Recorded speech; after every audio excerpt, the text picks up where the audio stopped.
The Pastors Board has been a diverse group representing and working with different denominations from across the state, especially United Methodists, the AME, the Presbyterians, the Reformed Episcopal, and other denominations. We work in a financial way with also financial institutions and neighbors and local units of the government.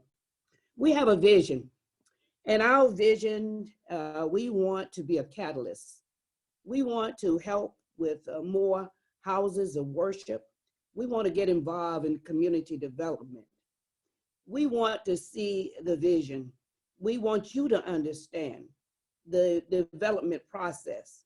We want to look at creative ways where we can serve you and help you to invest in your community, in your churches, in your congregations, your constituents.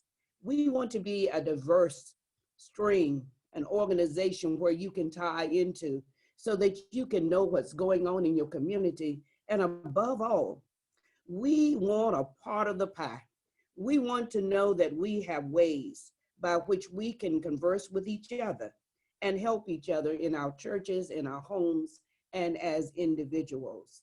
We want to thank those persons who are being here with us. I've been with this organization now for 8 years, and I find that it's a wonderful, wonderful community group whereby we can use our ideas and come with persons along in the community and in our cities to work with us. We work with the city of Charleston. We're working with the city of Spartanburg. We work with South Carolina Housing. We work with Synovus Bank. We work with the South Carolina Community Loan Fund, and we work with the community. And so we ask you now, as we share this important time together, that we will be a help to you as we have helped hundreds of churches and individuals for the past 21 years. So let us now work together and share as a family. Thank you very much. Thank you, Reverend Miller. I appreciate that introduction, and it's interesting. The part of the pie that is really the focus of today's conversation is we have those individuals who often on the receiving end of requests for loans, grants, programs, assistance, and how do we prepare ourselves so that we can make requests that are taken seriously, considered, and funded as a part of that process. So I would ask that Martin Livingston and Jennifer Cogan, if you would both just briefly introduce yourselves, your agency, the types of programs that you administer, and then Gianna, I ask you to follow behind that, please.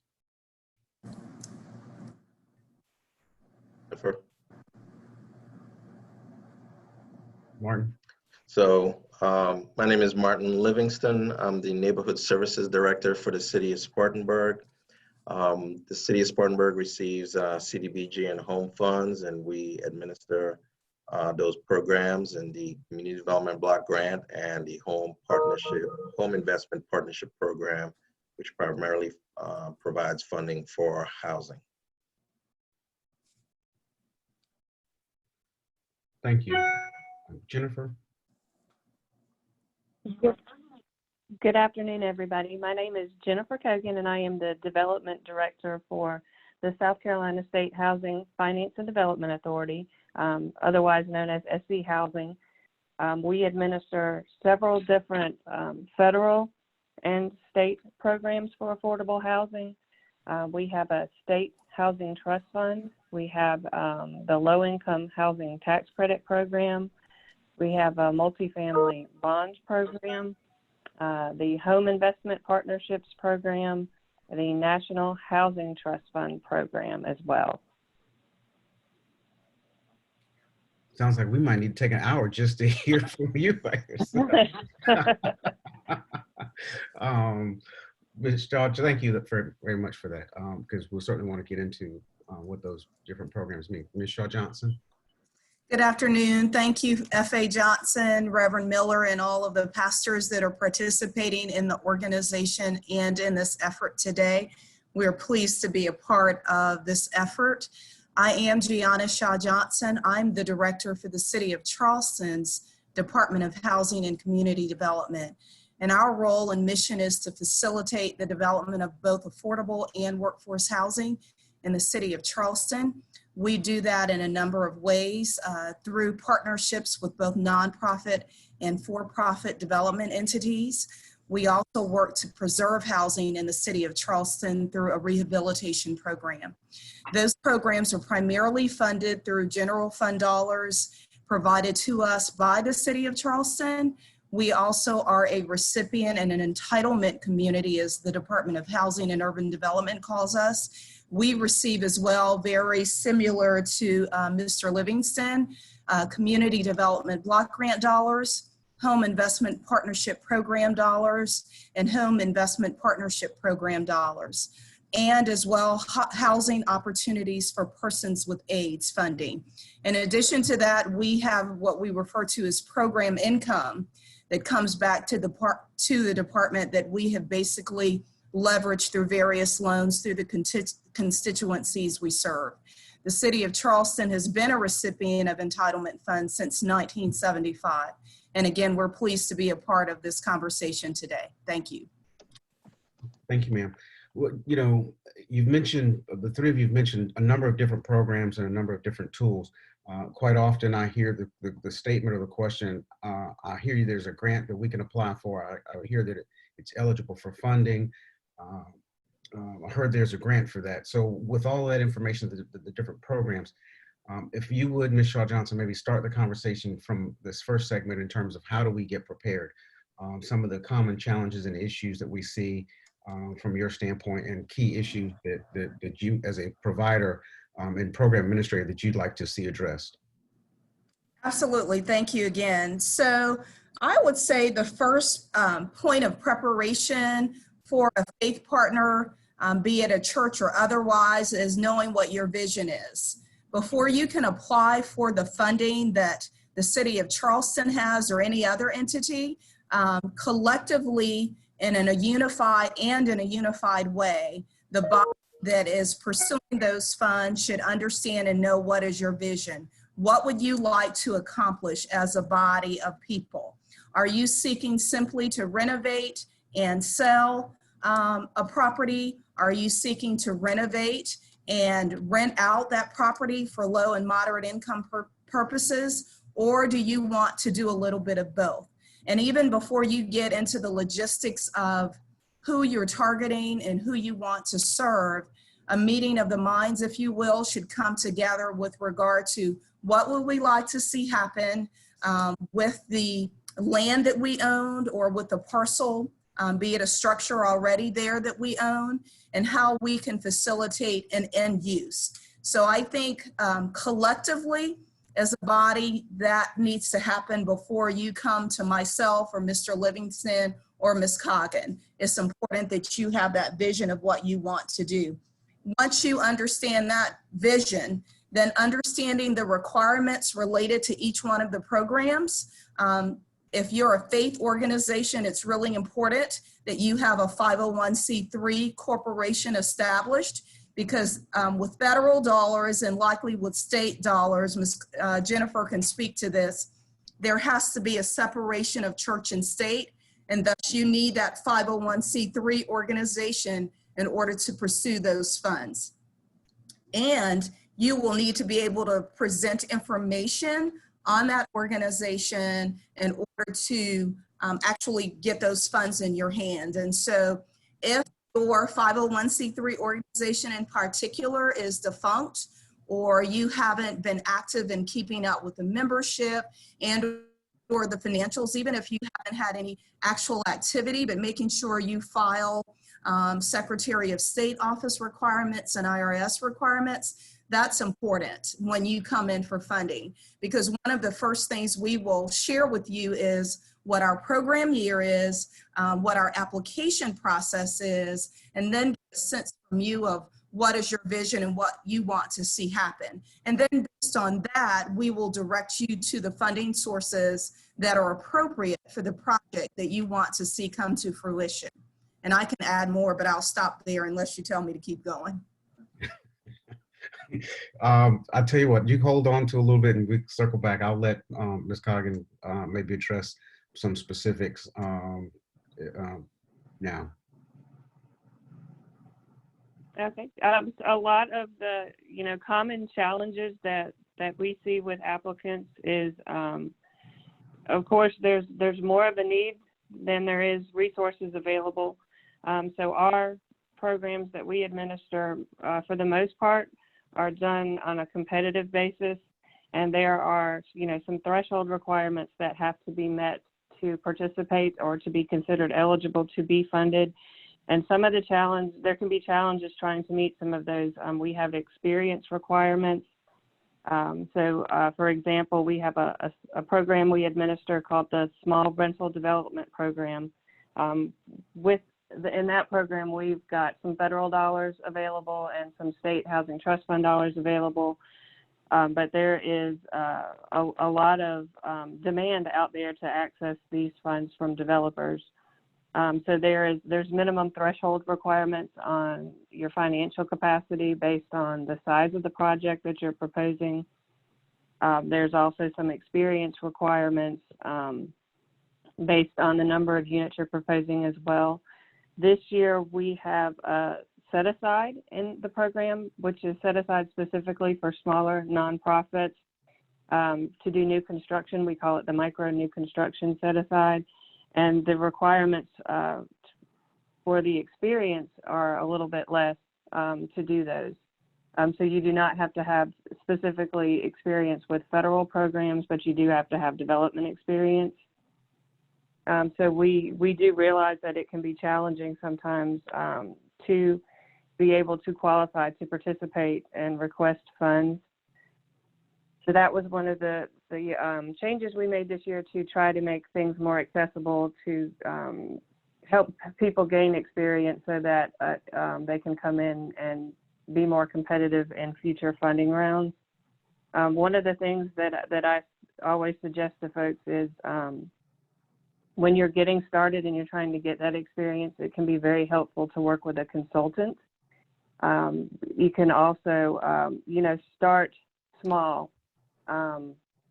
Start in a much less competitive program that isn't as competitive. We have a state housing trust fund program that has funding available for supportive housing and group homes. That funding is awarded. You can submit an application 4 times a year. You have to go through our nonprofit approval process, but that program is not particularly very competitive. So it's a good place to start. Since it's state funds, it's not federal, it's a good place to get some experience and to learn, how the funding works, how the process works with, getting inspections, what documentation is typically needed and sent in throughout the process, and kind of what the requirements are going forward. One of the challenges can be that is people don't realize sometimes, what they're getting into and the length of time that they're committing to the project. So some folks see this as we get some construction money, we build it gets built, people move in, and that's the end of it. But most all of these programs have pretty extensive what we call compliance periods or affordability periods. So those projects have to meet program requirements as far as income and rent restrictions for 20, sometimes 30 years, depending on what funding sources are being used. So you've got to have a plan in place for how those projects also are going to be managed once they place in service.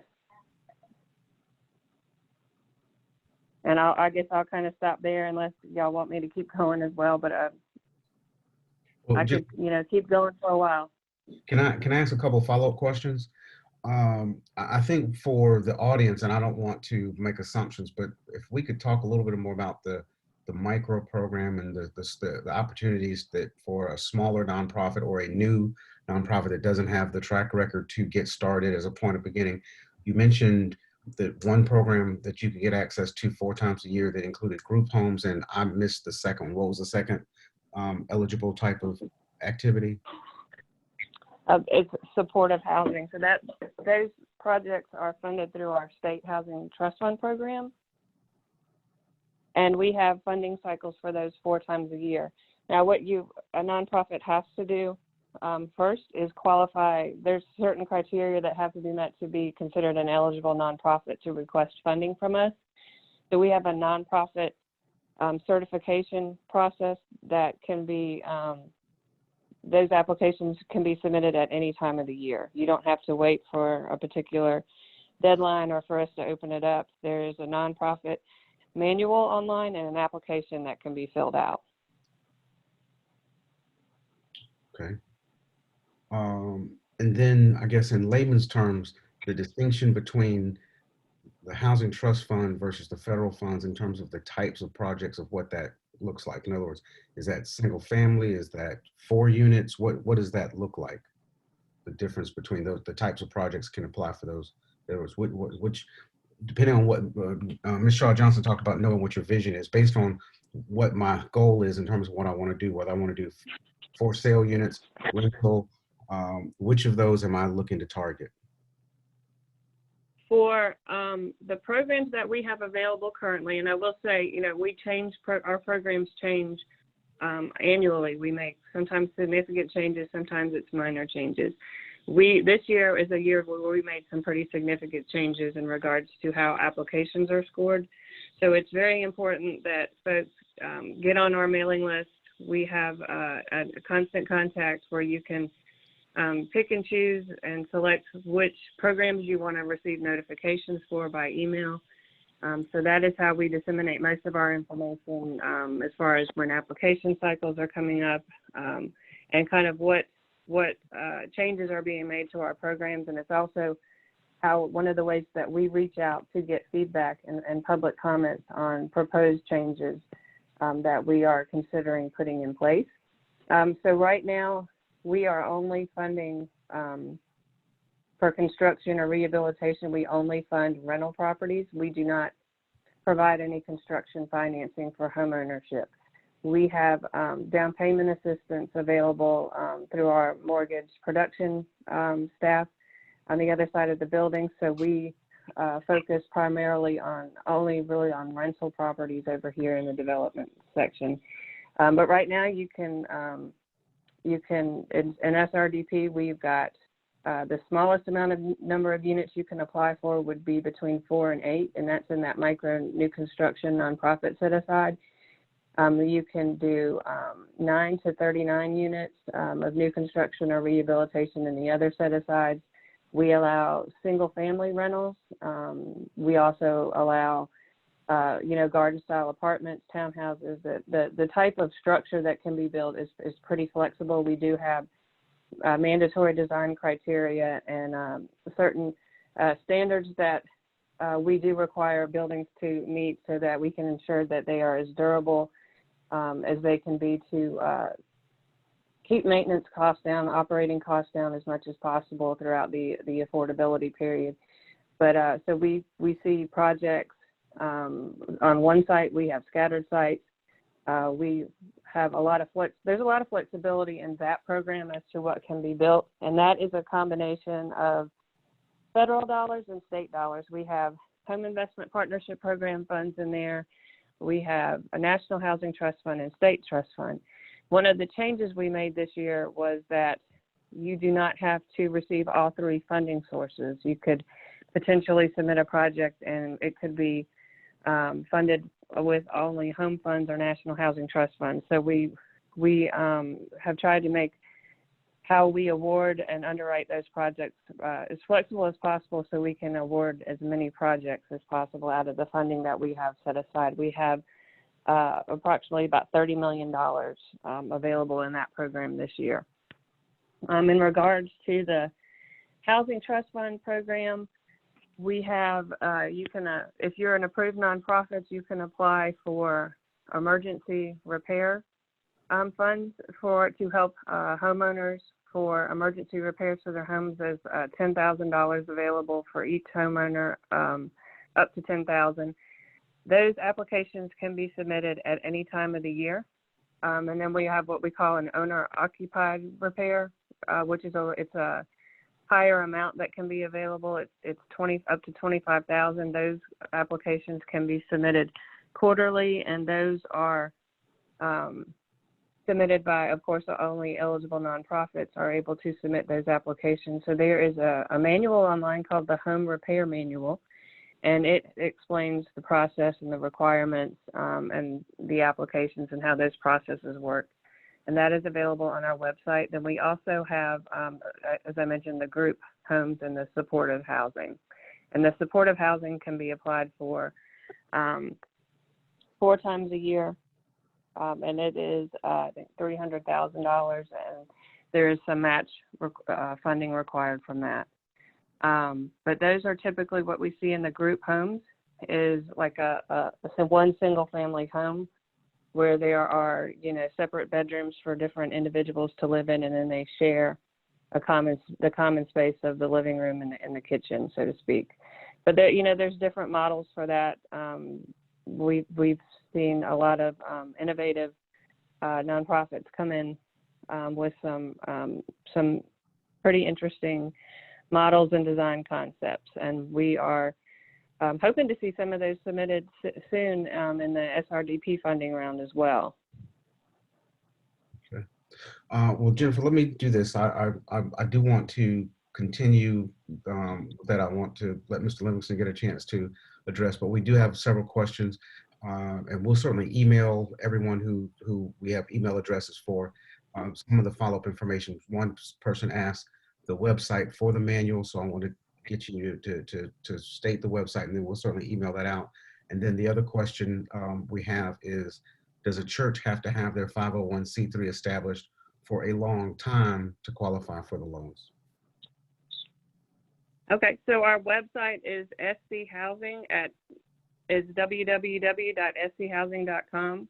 The link you're going to want to click on when you open our website is development, and when you do that, you'll see a drop down, a menu that will drop down, and you can select. There's a different web page basically for each of the programs we administer, so you can find the information on the South Carolina Housing Trust Fund there. As far as, yes, you definitely have to have your 501c3 established. It's going to vary from program to program, how long you may need to have been in existence. There are different requirements. For trust fund, I believe you have to have been in business and have some experience with housing for a period of a year. That's the same for our CHODO application as well. And for those of you that aren't aware, a CHODO is a HUD acronym for Community Housing and Development Organization. HUD has with the Home Investment Partnerships Program, allows us to set aside 15% of our funding for CHODO organizations. So there is an application process that you go through that if you are submitting a project in our small rental development program, you can apply to be a CHODO at the time you're submitting your project application. Nonprofits that qualify as CHODOs get a little bit more of an advantage in the competition because we have the set aside funds, and we also offer some pre-development funding as well for CHODO projects that are going to appear to be going forward to be funded. So there's a little bit of an advantage to being a CHODO. And there's, like I said, there's a separate application for that as well. Okay. All right. Well, we will certainly come back again, but Mr. Livingston, your thoughts and comments in terms of how our nonprofits can be competitive in terms of applying, and what issues and concerns and priorities? So as Gianna, Ms. Johnson and Ms. Cogan mentioned, the city of Spartanburg is also an entitlement community.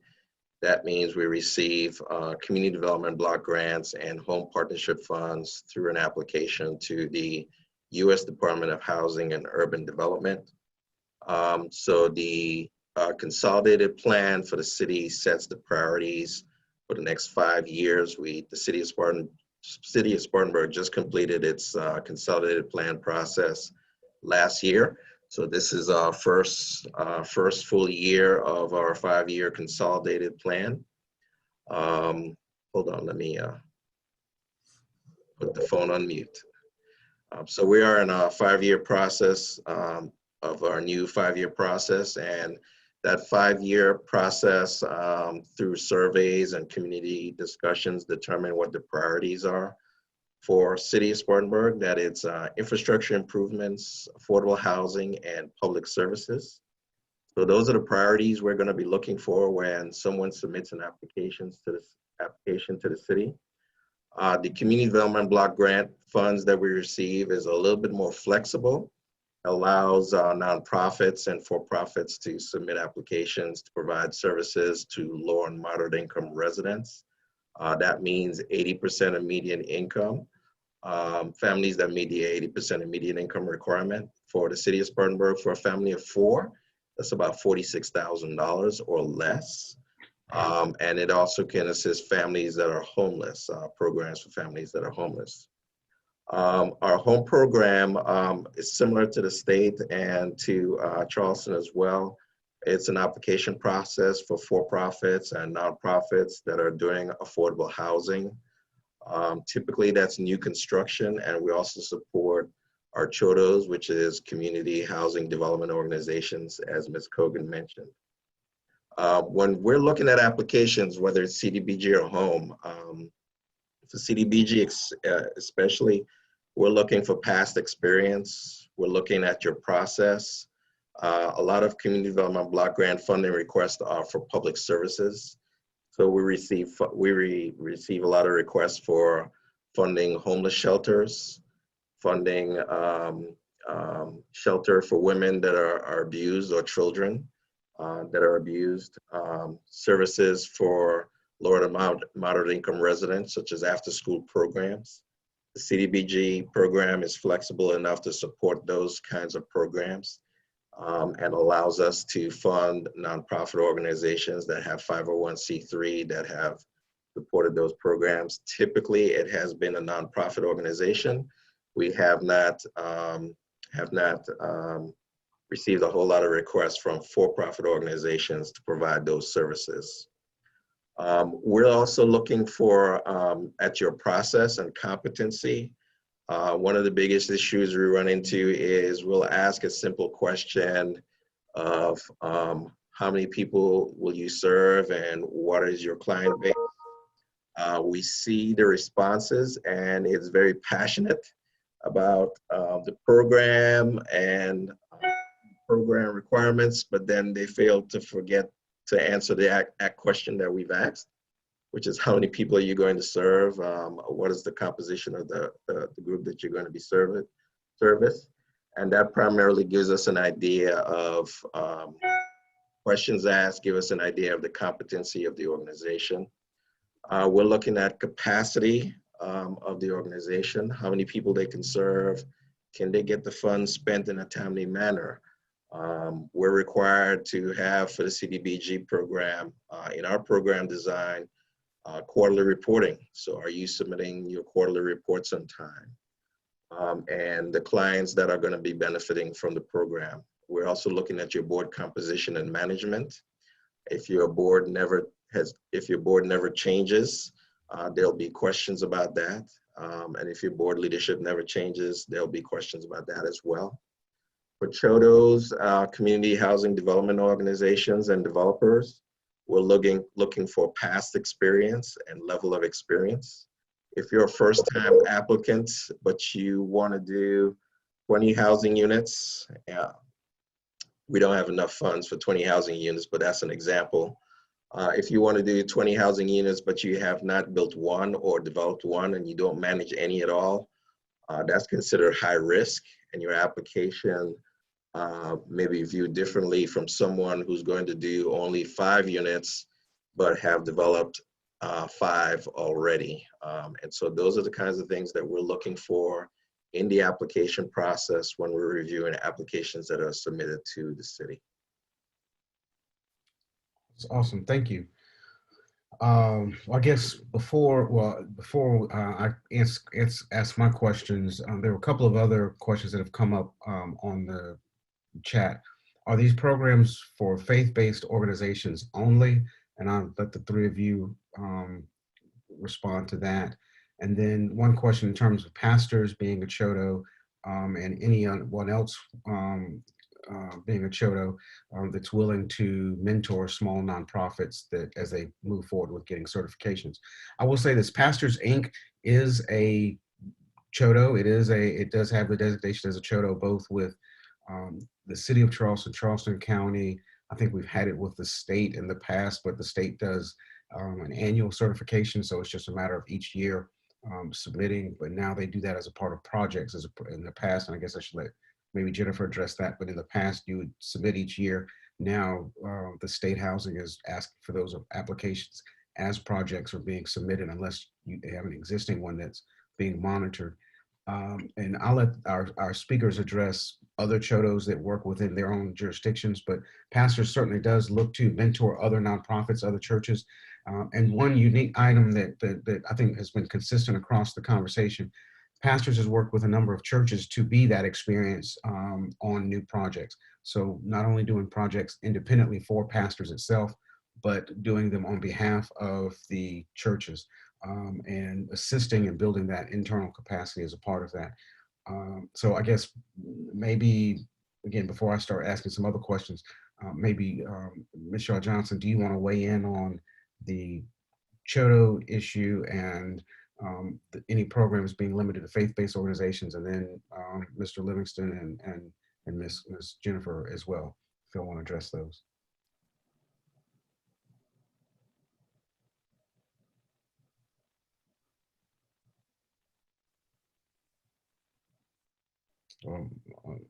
Ms. Livingston, you want to address, how many Chodos do you have in your jurisdiction? So in our jurisdiction, we have, right now, we only have one Chodo. However, in the past, we've had about 3 Chodos in our jurisdiction. But we typically, usually we qualify the Chodo when they submit an application for development. Currently, we have one Chodo working on a project, but we have 2 other Chodos that have worked on projects before in the city. Is our funding limited to just faith-based organizations only? No. Our funding, CDBG funding and home funds can be used for faith-based organizations that are developing housing or providing services. But there are also other nonprofit organizations out there that receive funding for CDBG funds. This past year, we received close to $2 million in requests, but we only get about 800,000, 900,000 in CDBG and home funds combined. So we got twice as many requests for funding that we did, that we do have funding for programs. So. Well, I guess that sort of one question is, what's the relationship between, you talk about the relationship between the amount of requests you receive in relation to the amount of money you have, but how much of total project costs are your typical applications that you fund? In other words, if someone is asking for a $500,000 project, are you funding $500,000? Are you funding 100, 200? How does that relate? So we're funding a fraction of the amount. Home Funds has a limit per unit. Right now for the city of Spartanburg, that limit is probably about 112,000. And that's because of the federal rules and requirements that limit the amount of funds that can be spent per unit. However, we're doing an analysis of the project itself to determine how much funds the project actually needs. So a lot of our money goes in as gap funding for the project. In a lot of cases, it might be 50% to less than 50% of the total development cost. So when you say gap funding, really, if for in layman's terms, if what you can't get from the bank, you make up the difference? Typically, yes. Okay. Either one of our other panelists want to make a comment on that, on the funding limits? Sure. In the city of Charleston, I'm going to step back just a moment. The city has currently 3 active community housing development organizations. In the past, we've had up to 7 of those. and we do require an annual certification. Mr. F.A. may have forgotten, but he has to send my staff every year before we can provide any funding under the Home Investment Partnership Program specifically. I would also mention that there is a designation called a Community-Based Development Organization in addition to the CHODO. And that gives nonprofit organizations the ability to utilize CDBG funding specifically for the construction of housing, because everybody can't construct housing with CDBG dollars. So I put that out there because that's a matter that has come up a number of times in the city of Charleston. And so we have been dependent upon, if you will, our community housing development organizations to facilitate housing, especially for our low, very low and moderate income individuals. The funding that we manage and leverage is not specifically for faith organizations. So as Jennifer mentioned previously, it is a competitive application process, and we typically get more requests, to Martin's point, for CDBG dollars because of their flexibility than some of the other programs. We fund normally at $50 increments. Sometimes we will go higher, and or sometimes we will make a commitment of doing a multi-year funding source or providing you funding for more than 1 year. There are certainly parameters around making that level of a commitment, but we've done that in the past because oftentimes projects will need more than we can provide. And so that leverage is critical. There are ceilings that HUD places on us when we use these dollars. Typically, we don't even match or get near those ceilings because we don't have enough funding to necessarily fund a project in totality. So each entity that's coming in and seeking funding, one of the things you will want to determine early on in the process is, how much is this going to cost me? How much is it going to cost for me to rehab this house and then rent it out? How much is it going to cost me to build the structure and then either rent it out or sell it? So those are some of those pre-development and preliminary findings that entities, be them faith-based or otherwise, need to determine as they seek to fill out an application. We have an annual application process. Sometimes we can go outside of that annual process based on when you're bringing in your request, but usually we try to stick to that annual process for a number of reasons. So the City of Charleston releases its application late October, early November for a submittal in January of the subsequent year. As you develop that vision that I mentioned early on, understand what your capabilities are. These applications, we have scoring attached to the applications. So if you find that you don't have quite the skill sets that are needed to do this, you may want to seek out an organization like Pastors. There are a few others, but not many, that can literally hold your hand through the process. And Pastors, as I think Reverend Miller mentioned early on, has done this for 5 or more different faith organizations, different denominations in the city of Charleston. And there has been the production of both rental and for sale housing that has been developed as a result of that process. But the one key thing I want you all to remember is the importance of leverage. So as you listen to Jennifer talk, oftentimes when you're pulling together or putting together a deal, realize that the funding that you're going to get from the city of Charleston or from the city of Spartanburg will not be enough money to fulfill the requirements of your project. You will likely have to look for funding from state housing, from the city of Charleston, from a bank. So you may need to have the capacity to borrow funds, as well as look to other federal home loan bank, other sources of funds that are available for the facilitation of affordable housing. Oftentimes in our industry, it's described as a lasagna because it takes a number of layers of funding to facilitate housing. Just because it's affordable or attainable housing does not mean it's inexpensive.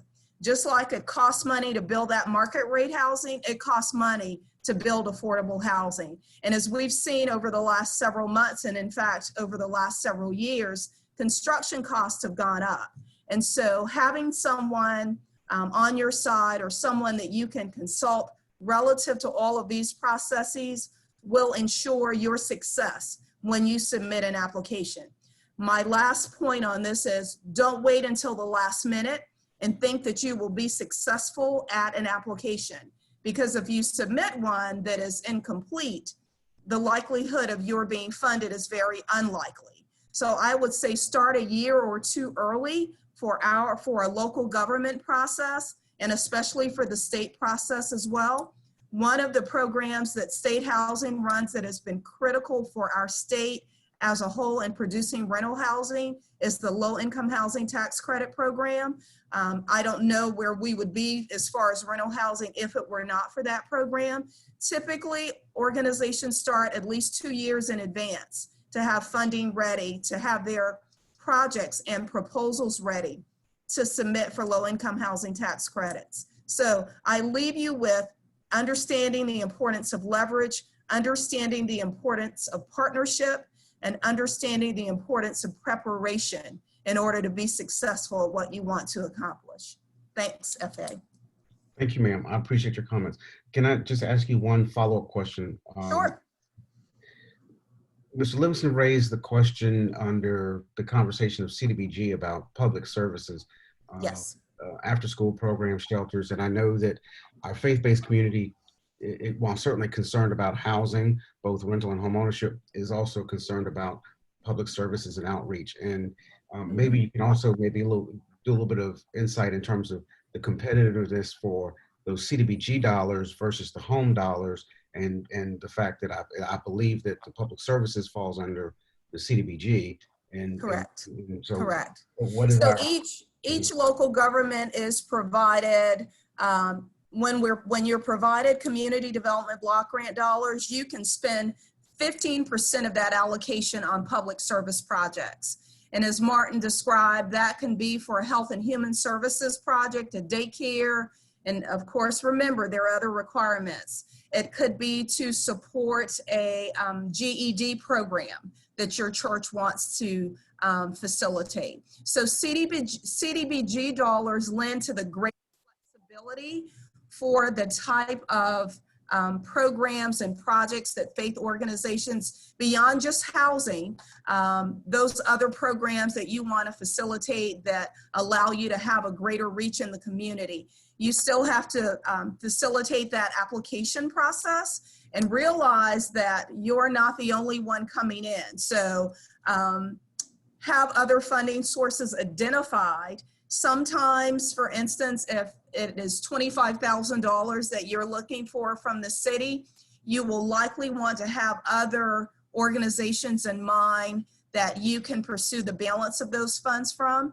The one other thing I didn't mention, it's also good to see, if possible, what investment your organization, be it your church or a collaborative partner, is putting towards those dollars. Oftentimes in our application, we will ask you to provide evidence of what other sources of funds you've pursued in order to make that project or allow that project to come to fruition. And so CDBG does, again, allow for that flexibility.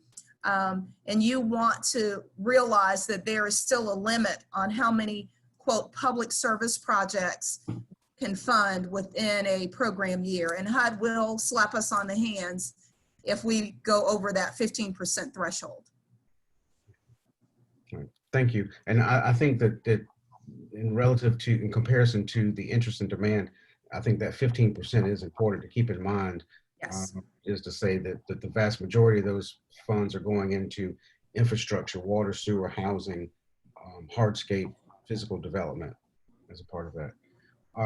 Thank you. And Ms. Shaw-Johnson touched on some of the timing and application cycles. And Jennifer, I think you touched on certainly the trust fund and the cycles as relates to supportive services and the cycles there. But anything else that you need to add or want to add as it relates to state housings, funding rounds, any other considerations that our nonprofits that are coming out of the faith-based organizations need to consider as they approach your agency?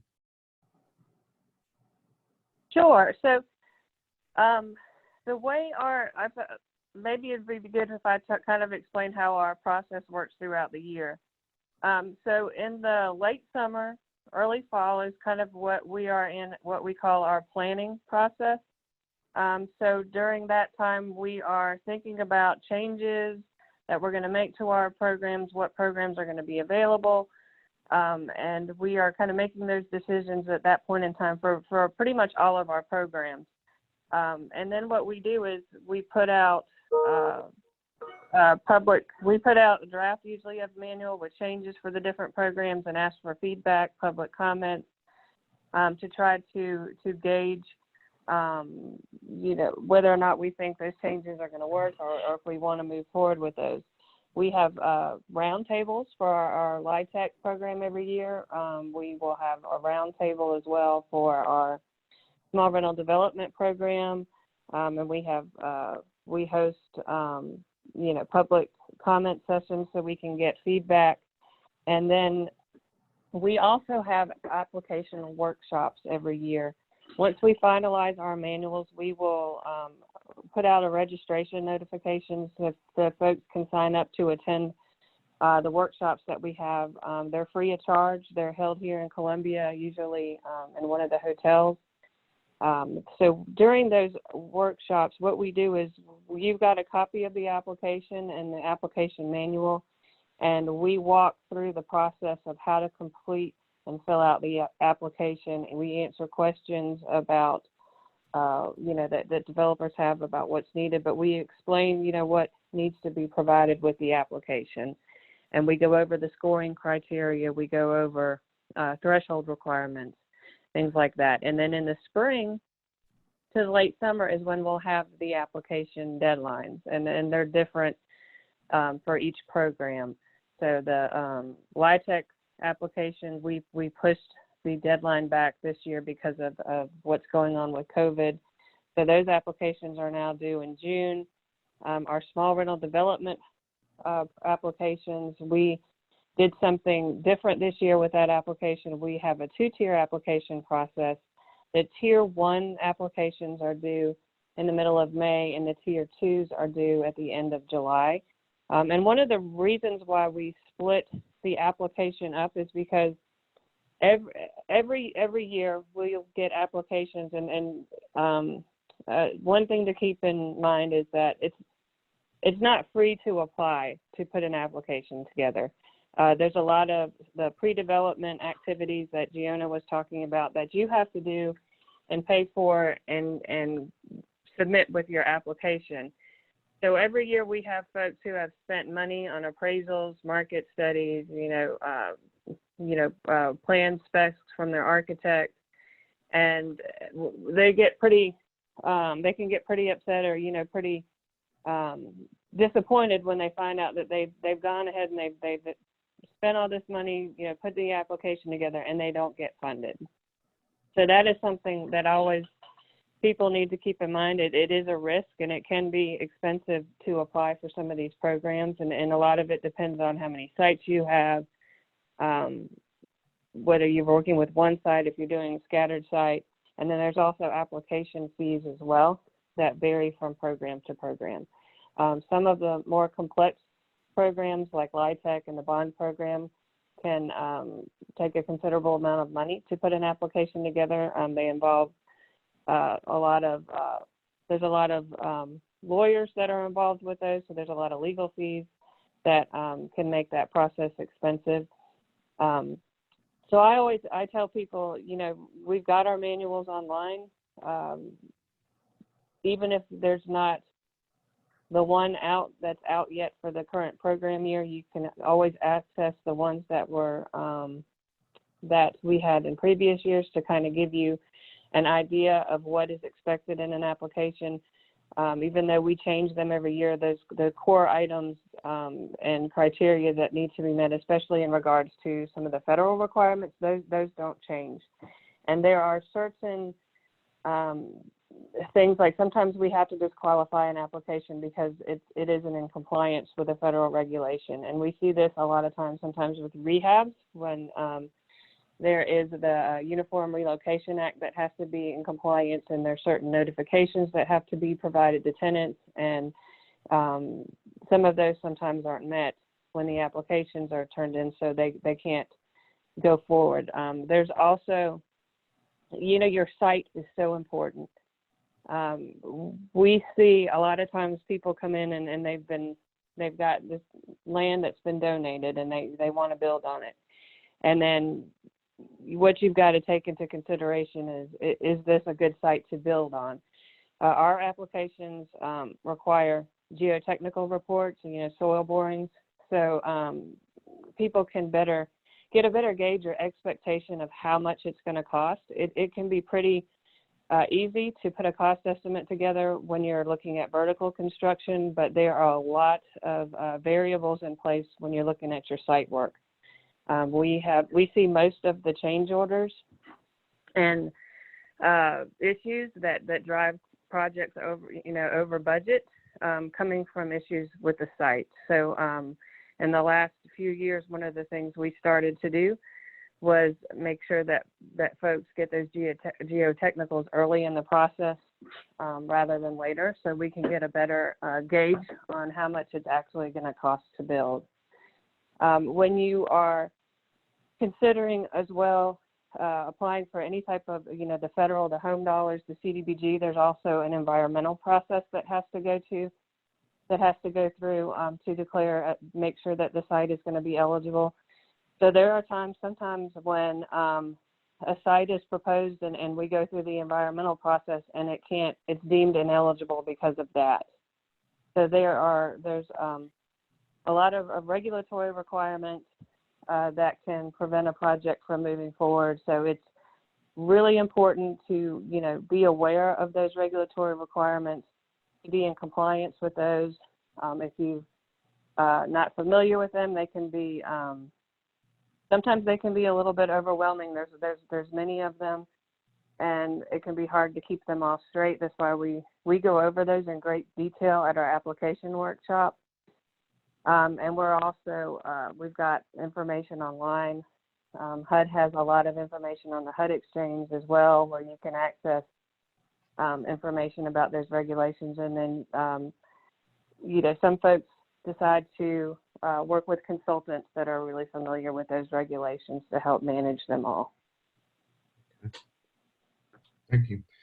So one thing that I will say, I'm really glad that you touched on the land issue, because all too many times the first person that people want to hire is the architect, and I always argue that you should start with the civil engineer first. And so I'm glad to hear someone independent echo that sentiment. So to kind of get to questions and answers and kind of shift to hearing what questions are out there. There are a couple that have been submitted online, and I made note of one question. So let me just summarize this and maybe throw this out to our speakers.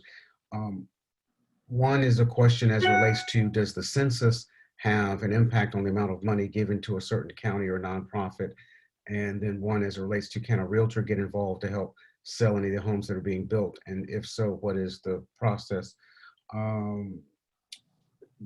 Between Ms. Shaw Johnson and Mr. Livingston, can you maybe, the two of you, tag team and tackle about the question about the census impacting the money provided to counties and nonprofits, and how you go about, the realtors go about working with the cities and the nonprofits to actually sell the houses that are being sold, or to manage some of the ones that are being rented? Ms. Johnson? Yes, sir. Oh, Ms. Johnson. Sure, I'm glad to jump in. Naturally, I don't know the direct impact that the census has to federal dollars. My thought is, because it takes into account population, income, and all of those things that HUD also uses to determine how funding is awarded, I believe it is critically important, and it is a direct link to funding that is awarded to local governments. Local governments literally have to apply for this funding every year, and there needs to be evidence of the number of persons that are underemployed, unemployed, what the poverty levels are, what the income levels are. So there's a number of, a good amount of data that is included in the decisions that HUD makes, and it would seem, and it would make sense that the census data that is taken in communities and that you submit and that your constituencies submit plays a critical role in that funding that comes to your cities and your counties. And so I would say certainly encourage where you can folks submitting those census documents. I've done mine. So I would say to you, encourage your members as you go about your activities to make sure that they complete that census information for the community you live in.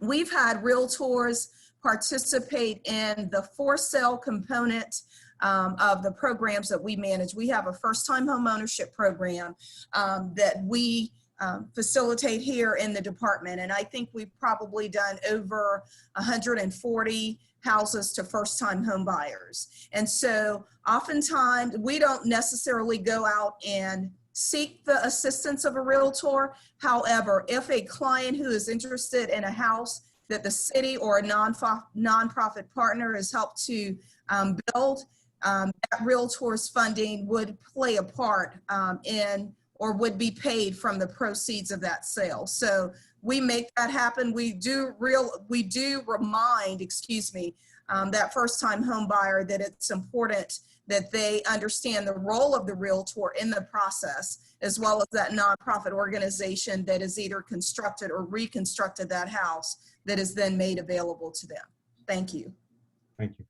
Well, I appreciate each of our panelists' time, and I know we're getting short on time, but I do want to see if there are any other questions, and if you do have a question, you can click, I think, the bottom left corner and click unmute, or I think you can do command. Oh, I've got a Mac, so I have to be careful of my commands on here.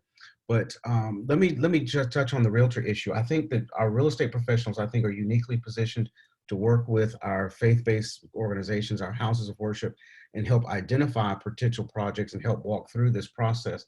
And certainly on the back end in terms of selling those properties. So it may be something that maybe it might be a fit for the group homes that Ms. Jennifer mentioned, or for the single family rentals, or for single family for sales or multifamily opportunities, that if bringing those to some of the local nonprofits and churches that want to carry out projects and help be a proponent. And obviously there's a transaction when if they're funded, that the church or the 501c3 controlled by the church or that the independent nonprofit acquires that property and provides an opportunity for those sales and commissions at that point.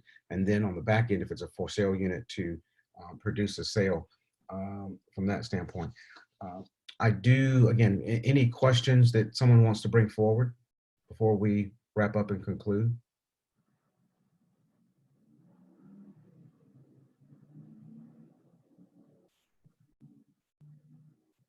Well, let me mention this. I think just looking forward, I will just mention our next conversation. This is a 3-week conversation. We really want to focus on sustaining the church. Today, the goal and objective was, how do we get access to those funds? How do we reach the proper individuals? Oh, that's one question I meant to ask. Can I get one of you to address? We have representation. I think I've seen Greenville, I've seen Columbia, I think I've even seen North Carolina as well. But how do we find the Martin Livingstons and the Gianna Shaw Johnsons in our local community? So on the HUD website, if you go to U.S. Department of Housing and Urban Development, there's a search feature that allows you to search for CDBG and home entitlement communities. You can also go to any city department and ask for anyone in the community development department or neighborhood services department. They can provide you with the information on those organizations. Not every city or community in the state of South Carolina receives CDBG and home funds or other federal funds for programs. Typically, those are all listed. If you like a total list of all of those entitlement communities on the HUD website, under community development. But just typically going to your city, your municipality, your county. I think you can also probably go to your Council of Governments and get more information about communities within the area that receive federal funds for programs that can support ministry organizations. So to Martin, if you access the website of the City of Charleston, specifically the Department of Housing and Community Development, it will provide you information on the various programs that we provide, from the roof replacement program we have for persons who live in their homes or are buying or own their homes. We also have what we call a substantial rehabilitation program that is available, and then a small rental rehab program available for smaller developers. Having said that, because you know, I just had to tell you all about our other programs, but you can access our information via the website, and there's a link again to all of those programs. In some cases, we even describe some of our partners that have worked with us in order for us to achieve the goals that we have thus far, including the pastors organization. So I encourage you to reach out. And I would also say, as we come to a conclusion of the conversation today, that if you have questions or there are burning issues that you all have as you look to develop or start a program in your community, reach out to your director of housing or your director of community development. And certainly if they are not able to respond to you in an appropriate manner, they can get a team member of theirs to do so. So ask the questions early. No question is a dumb question, as our teachers often said. Ask those questions now so that when you come in, you're ready to take on whatever the requirements are that we put toward you, so that, again, you're successful in achieving those dollars and ultimately your program's success. Thanks. Thank you very much, Ms. Shaw Johnson, Mr. Livingston, Ms. Coggin. I appreciate each of you for your feedback. And I'm going to just make a couple final comments and ask Ms. Reverend Miller to close us out. But some of the takeaways that I've heard from today's conversation is, while we may have passion, we have to follow that up with understanding the program requirements and responding to what we're being asked to submit. There are set-asides for nonprofits. There are set-asides specifically for CHODOs as a specific subset of that group. So there are opportunities for us to get access to those funds. While there are funds available for some of our public services, they are the minority of funds. I think we've heard something in the range of 15%. And in terms of knowing and understanding our vision, we have to understand that some of these funds to access the city and state and federal dollars, we're going to be targeted to certain income restraints and requirements of who we're serving. And then the last two comments, that it's important to understand the timing of the submittal process, understanding their cycle rounds so that we can be prepared when their cycles open up, and to submit timely so that we're not rushing to get something put in place, and what that means. And then finally, that there is a risk, well, as with any application that we submit, we may or may not get funded. So I appreciate each of you. Thank you for your time. Thank you for the interest. And Reverend Miller, do you have anything to conclude us with? Yes, one of the reasons that we wanted to do this is a matter of trust. We've had some issues around the communities, especially a community of color, trying to get some information and find an avenue by which we could trust folk to issue that information. That has been one of our concerns. We are not able to hold on to property. We are not able to move forward sometime in our churches because we cannot get access to information. And our problem with trust. We need to be in a place where we can hear, and sometimes we're not going to go to large buildings and sometimes downtown to get information. We need to know that we can gather. And I think that's a matter of history.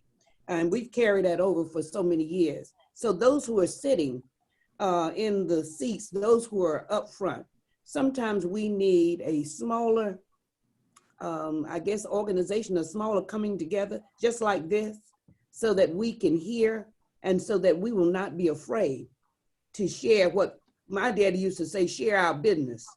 And so my thing is, sometimes we need you not to sit in the seat or in your office, but to be ready to come to some other place. You may have to come to where we are having a fish sandwich. But the thing is, this has kept us back for so long because the information is out there, but we have no idea how to use that information. You know, just looking at some forms that I received lately for the church, I have no idea how to read some of that stuff. And so unless you have someone who's able to walk with you, who don't mind and can help you ease into this, sometimes we miss some of our opportunities, we miss resources because we don't know, and sometimes we don't know who to trust. So I want to thank you for doing this.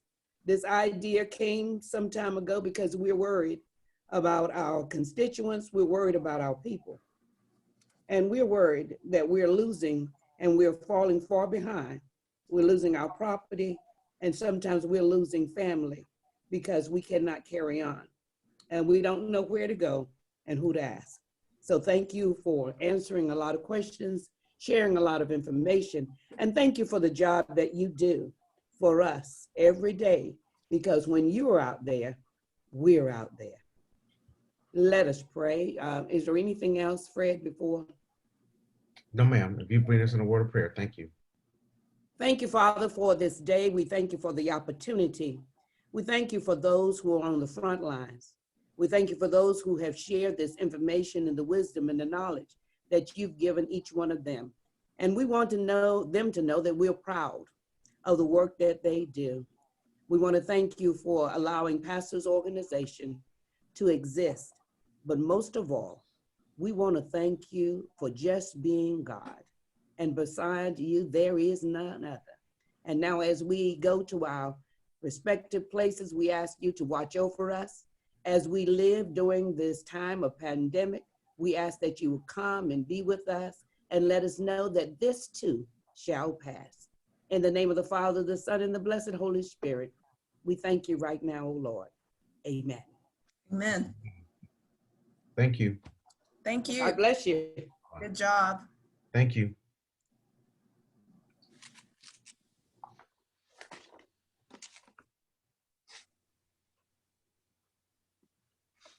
Over and out. Yes, ma'am. Thank you. I'll talk to you. All right.